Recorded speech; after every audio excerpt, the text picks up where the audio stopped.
All right, this is my pregame for the Dallas Cowboys playing the Denver Broncos. By the way, my aunt slash landlord is a Broncos fan. I am a forgiving person. I can forgive once in a while, and secretly we all know she is a Cowboys fan. So I'm not gonna say her name, but I forgive you. Okay, I'm just saying I forgive you. Come to the better team. Okay, we're just gonna say that. All right, let's get to it. What do I gotta say? I was gonna go into the stats. I was gonna go into the stats and go into the this and that and this and that. I'm not gonna do that this time. I think I'm gonna keep it simple, mainly because I don't want to do the work. But let's look at the blitz. Denver likes to run the blitz. Do they do it against Dak Prescott? He's faced a lot of drop back situations. He's also dropped back more often, more in situations this year. That's a bit of an asterisk if you ask me, if you put that on there. Will he do better against the blitz? Will they run it? We got to see. You got to do better against the blitz game of Denver. Looking at the run defense and the run offense for both sides, on both sides of the ball for both teams. Denver's a very, very J.K. Dobbins, very run-happy, run-heavy ass team. They like to run the ball.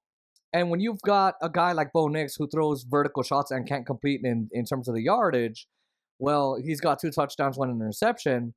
They're going to have to run it a lot. And they did it against San Francisco, New York. They did it against Philly.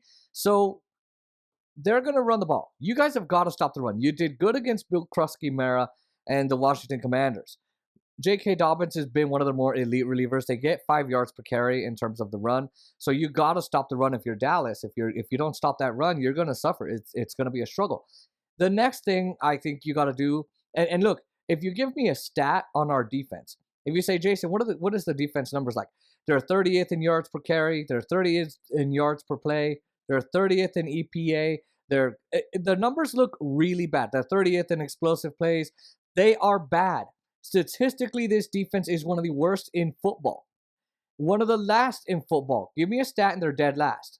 Stat, dead last. Bam, okay? Give me a stat, they did last. They dead last. So, they're not a very good defense. But you guys have got to do something to stop that run game. You're not going to win this game if you do not stop that run game of that J.K. Dobbins offense. Let's look at Patrick Surtain versus our receivers, say George Pickens, CeeDee Lamb. You got Jalen Tolbert, you got Jake Ferguson, you got Fergie, you got all those guys. Javonte Williams. Look, and by the way, Denver's happy with J.K. Dobbins. I think Dallas is happy with Javonte Williams. You need him for the run game. If you look at Patrick Surtain, he is one of the most, if not the most elite corners in the entire league. And they're happy with that. One thing that he can do is he can come at you from all sides. So the question is, who does he go after today? Do you have him following George Pickens around all day? Do you have him following Lamb? Do you have him in the slot? Do you have him the edge? Do you have him running zone covers? What do you do with Patrick Surtain, and who does he go after?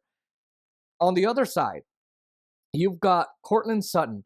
I would say he's done more than Mims or any other kind of receiver there.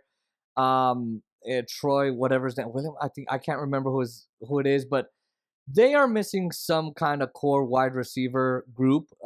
Courtland Sutton can't be the only one, but he's explosive. 3 TDs, over 5 catches. He's just awesome. Now we just gotta see, is he going to be good against the Dallas Cowboys? Absolutely.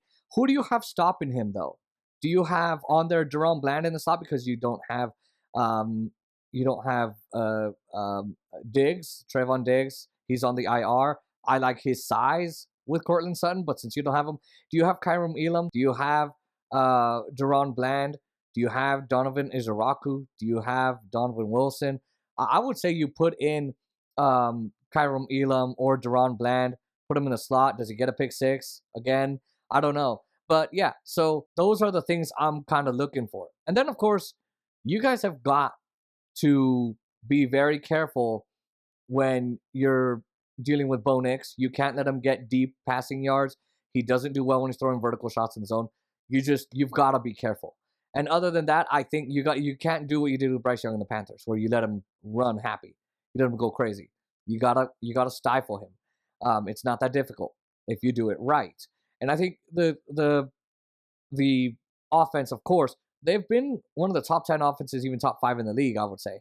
So you just got to continue it. Don't run any first down screens, second down screens, chuck down plays. You don't want to run any screen plays. Also, those swing passes on a screen, don't do that. It's absolutely bizarre that they do it. But yeah, we'll have to see what the Dallas Cowboys do. That's my pregame. I'm going to give it 35-27 Dallas.